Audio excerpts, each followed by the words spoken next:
Hi, I'm Andy Mack. This is Billie Jean, 48 count 4 wall intermediate line dance. Quick walkthrough for you. Section 1, you're going to step forward on your left, touch right, right sailor step, left sailor quarter turn, step right, pivot point. Section 2, you into your weave.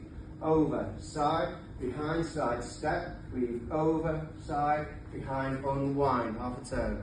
Section 3, you're going to walk forward, right, left, kick, out, out, apple, jacks, hip switch right. Section 4, you cross behind, point, cross behind, point, step back right, and mashed potato steps. Section 5, side step right, side step left. Then you walk around, making a half a turn, like an arch shape, right, left, left. Section 6, to finish the dance, you're going to do a right kick, pull, push, step forward on your left, quarter turn, lean left, right, behind, side, touch. It's the end of the dance, weights on the right leg, you're ready to start again.